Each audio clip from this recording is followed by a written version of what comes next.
Hey, Tyler Price here with Lyle Amato Barbershop. I got the great Collin Martin in the car today. Super excited about it. He's a fantastic educator for Hanzo.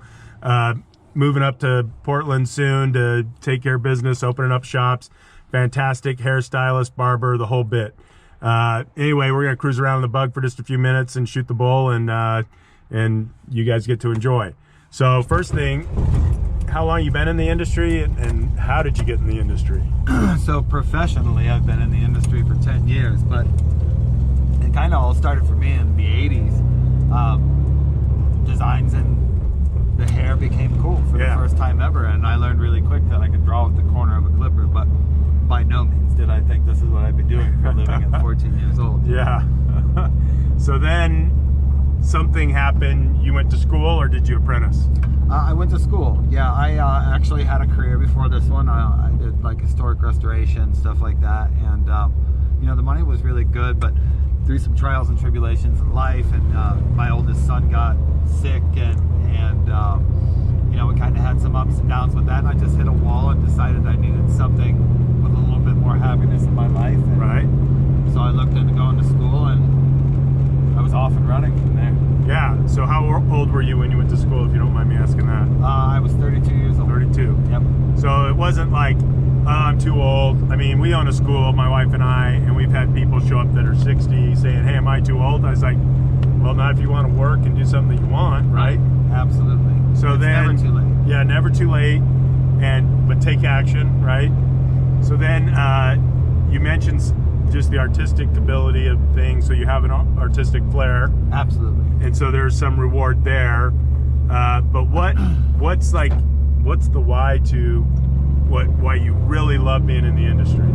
I love making other people feel great about themselves, and when I'm focusing on other people, man, I can't be upstairs in my head, and about half of my problems get solved daily by me doing hair because I can't complicate it. Yeah. You know. So that's we are our own worst enemy at times, right? Always. Or maybe absolutely. it's just me. Yeah. No, man. I'm definitely the playbook version of my own worst enemy. Yeah. Yeah. And so it is a giving back. Absolutely. And that's what it's all about. I think that a lot of the world has kind of lost that concept. Yeah. And I think that we're all kind of starting to see some of the pains of that now. And, you know, so if I can travel around the country and educate and inspire people to be like great humans and treat other people great, you know, I might be one person, but if half the people in each room practice what I try to convey to them outside of just, you know, cutting a great haircut, man, I just feel like if there's enough of us doing it, the world can change. Yeah, no, and that's one thing I see about the beauty space. I mean, I don't cut hair, but I'm around it all the time, and I love watching the art happen, but just the step in people's, when they're leaving, they're giddy up, right? Right. They look in the mirror, they see the transformation that while it might be small, it's a big deal to them. So I tell that to artists all the time, that what you do is a big effing deal, and absolutely, you know, and they definitely, they see that. And I see us, you know, the beauty space and the medical space having some similarity in that they're healing. Absolutely. It's just the medical space that has to deal with a little more tragedy and a little more grossness than maybe we do, but absolutely. Yeah. Well, and it isn't always about seeing the change. For me, sometimes it's just about planting the seed, man. Yeah. You know, and that's just it. It may click for somebody 20 years down the road, but I feel like I'm neglecting my own society, human race, man, by not like speaking up on some of the things that I think we all know need to change. Yeah. You know, so. Well, I know that, so you taught 2 classes at the school, Austin Cade Academy, and there was a student that happened to stick around for the night class, and then today when you were looking for a model, she sure was quick to jump up and say, hey, take me, right? Yeah, and what a transformation that was. Yeah, because you took some length off her hair, and I think it popped, and it was freaking awesome, and there definitely was a bigger smile on her face. And that's just it, man, right there. And that's going to carry her for quite some time. Yeah. And I don't know her, and I don't know her life, you know, but I just know that lifting other people up, man, it's, you know, the funny thing about this industry is I used to always worry about money, and I made good money doing what I did, and I stopped worrying about that and started worrying about the well-being of other people.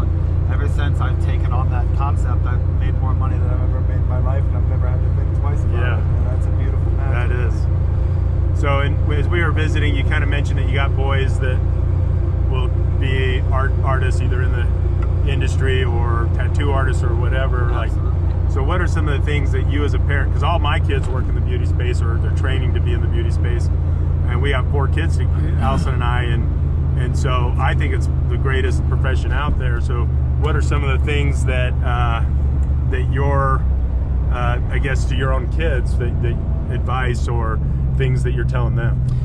You know, I guess my own children would probably be the greatest example of what we were just talking about.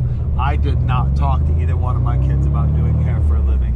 They both came to me. They said, "Dad, we want to do what you do. Like, you make good money, you make your own schedule, you get to make other people feel good." Right. You know, and so I guess that's it, man. It's a prime example of exactly what I'm talking about. Right. You know, you can preach it all day long, but when you live it, that's when people really see it. Yeah. You know. So what advice would you give to someone that's just, they want to enter the space? I mean, you came in at 32. I got Daniel over there that's around that age. They just, as his first week in the shop was this week. So what do you say to people to, hey, take action? Never give up. You know, let discouragement be some of your lessons. And don't compete with anybody else. Just compete with yourself. Yeah, no, just, and don't, I mean, for me, it's also, hey, fear kills more dreams than failure ever will. So get out of your own way. And well, and creativity and fear can't exist in the same space. No, you know, so that is for sure. So you're heading to Portland today. Yep.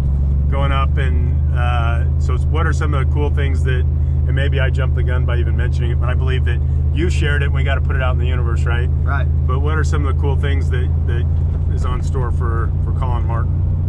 Well, I plan on making a move out that direction in the next few months, and just the newness of something. Yeah. You know, just building something new, and maybe helping other people to kind of come in and build up their own thing, and then what they do with it is up to them as well. You know, I love to watch things grow. I think that's why I like to educate so much. Is there's something to be said about that spark that hits someone's eye when something clicks for them. And yeah, I think that if anyone is like what I am, and they're their own worst enemy, you know, the best thing to do is get into a space where you're not focused on you for the longer part of your day. You know, and you're really living the best of both worlds, because you work on clients on one hand, and you work on new talent and existing talent on the other to help them improve. Absolutely. And just, I mean, through your travels, I mean, you've been all over the United States. Where else have you been? Yeah, all over the United States, into Canada, Ireland, France, Switzerland. I plan on going to Japan next year. Yep, Mexico next year. See, and I'm originally born in Portland, Oregon, so I have a love for that area, and then I lived in Japan for a couple of years too, so I definitely have a love for that country. So anyway, I think I'm gonna have a hard time coming home. Yeah, no, Japan's freaking awesome. So, well, we appreciate Collin coming to Idaho Falls. I mean, this isn't an easy place to get to. Yeah. And he inspired our students, took them over to La Lamada, walked around, talked to the kids there. We appreciate you being here, and Absolutely. look forward to, hopefully you're here next year again. Absolutely, it'd be a pleasure. Yeah. Any final words? Just go make your life what you want it to be. Put it out there in the air, and don't be scared to put yourself out there. Love it. Love it. All right. Well, big thanks to Collin Martin, and come by and see us at La Lamada. And if you're looking for a career in the beauty space, definitely come see us at Austin Cade. Have a great day.